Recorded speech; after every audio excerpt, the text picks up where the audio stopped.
이번 얘기 들으시면요. 정말 우리 사회가 아직은 정말 살만하구나 그런 생각하실 겁니다. 김유진 아나운서.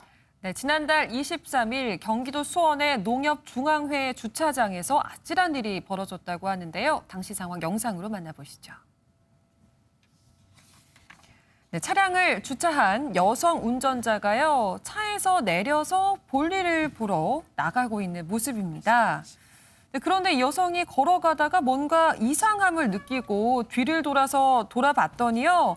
차량이 점점 뒤로 밀리고 있는 것을 발견하게 된 겁니다. 네. 여성이 차를 세우려고 운전석 손잡이를 당겼는데 문이 열리지 않으니까 지금 이렇게 차를 따라가면서 세상에. 몸으로라도 차를 막아보려고 하는 그런 상황이었는데요. 네. 하지만 계속 차량에 밀리는 모습입니다. 아니 근데 여러분 저런 경우를 혹시 경험해 보신 분이 계실지 모르겠지만요. 차량이요.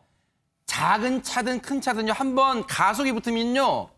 저를 제어하기가 쉽지는 않습니다. 근데 박선배 변호사님, 차가 갑자기 왜 뒤로 밀린 걸까요? 원래 차량을 주차하면 기아를 피해 둔 상태로 내려야 하죠. 그렇지만 운전자가 이를 깜빡한 것입니다. 기아가 피해 있지 않다 보니까 차량이 밀려버리고 만 것이고 운전자는 몹시 당황했습니다. 아마 중립 상태, N자로 되어 있는 곳에 중립 상태의 기어가 있었나 봐요. 그러니까 스르르, 경사에서 스르르 뒤로 밀린 것 같은데 당시에 저 상황 봐도 지금 아찔합니다. 그 이후에 어떻게 됐을지 걱정됩니다. 김유진 아나운서. 네, 혼자서 여성은 계속 차를 막아보려고 했지만 모두의 예상대로 쉽지 않았습니다. 이후 상황 영상으로 만나보시죠.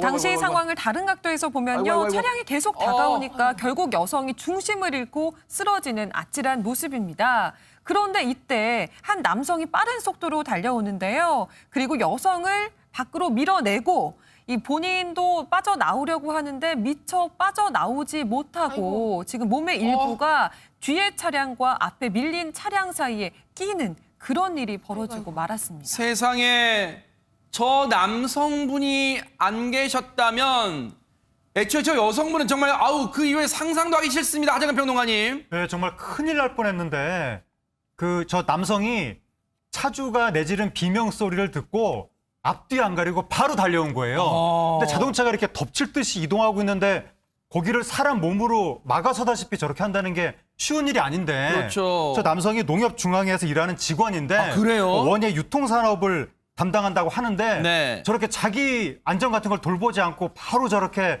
상대방을 밀어내고 본인이 약간 그 대신 끼인 것처럼 그렇게 해서 일단 그 차주는 부한 상태입니다.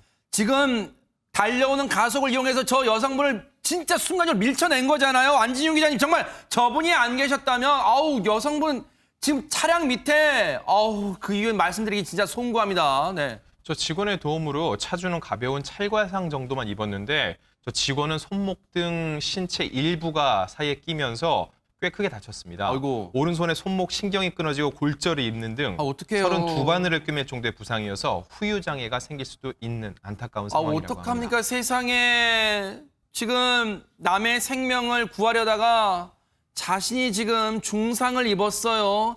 이분 대체 어떤 심경으로, 어떤 생각으로, 어떤 마음으로 순간 달려갔을까요?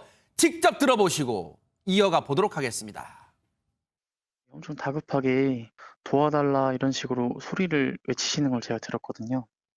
제가 발견했을 때 바로 넘어지시길래 저도 모르게 달려가서 차를 좀 막으려고 했던 것 같습니다.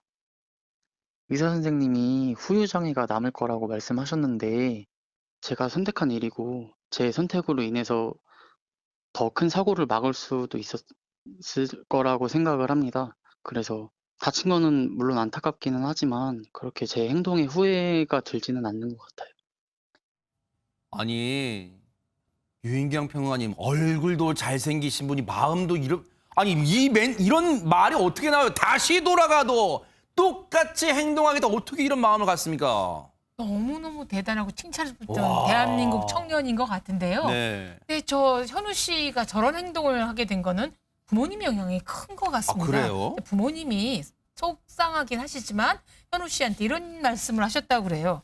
혹시라도 네가 뛰어들지 않아서 저 운전자나 더 큰 사고가 났다면 네가 몸은 안 다쳤을지 모르겠지만 트라우마가 평생을 갔을지도 모른다. 세상에 부모님이 정말로 잘했다, 진짜 잘 키우셨네요, 잘했다라고 진짜로. 현우 씨를 격려해 주셨다고 하네요. 네. 저는 뭐 농협과는 별 상관이 없지만 농협에서 저런 분 승진시켜주면 안 될까요? 네, 정말로 권현유 씨의 부모님께서 네. 아드님을 정말 올바르게 키우셨다는 생각도 해봅니다. 세상에 그 와중에 저 같았으면 이랬을 거예요. 아이고 미쳤어 이놈아. 네가 거기가 뭐라고 네가 끼어들어 이놈아. 네가 왜 뛰어드냐 이놈아. 그랬을 것 같은데 권현유 씨 부모님은 정말 달랐습니다. 정말로 그런데 이 모습이 이런 사연이 알려지면서 많은 분들이 정말 뜨거운 반응을 보이고 있다면서요. 하재근 평론가님. 예, 인터넷에 여러 가지 이야기들이 나오고 있는데 안타까우면서도 가슴이 따뜻해지는 소식이다. 의인분 왕쾌하고 꽃길만 걷기를.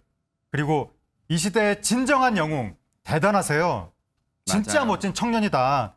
다친 손이 후유증 없이 완쾌되길 기원합니다. 이런 분이 계시기에 아직은 살만한 세상임을 느낀다. 아. 이런 의견들이 나왔는데 저분 그러니까요. 진짜 정부 차원에서도 뭔가 표창장이라든가 네. 이런 게 있어야 될 것 같고 네. 회사에서도 좀 뭔가 저분한테 맞아요. 전형적인 조치를 해줘야 될 것 같습니다. 그런데 현우 씨가요. 꼭 전해드리고 싶은 말이 있다면 한번 들어보시고 이어가 보도록 하겠습니다. 수술하고 나서 입원해 있는 기간 동안 남편분이랑 둘이서 오셨었어요. 오셔서 저를 보고 너무 미안하고 고맙다고 너무 많이 우시더라고요. 오셔서 남편분이 옆에서 대신 말 전해주시고, 그래서 저도 그렇게 감사한 마음 받고 위안을 조금 받았습니다. 그분이 뭐 차량 조작에 있어서 실수가 있었다고 하더라도 실수야 사람 솔직히 누구나 한 번쯤은 할 수 있는 일이고, 그분도 저에게 미안한 마음보다는 조금 고마운 마음만 가져주시면 좋겠고, 조금 죄책감을 안 가지셔도 될 것 같아요. 권현우 씨 정말 감사드립니다.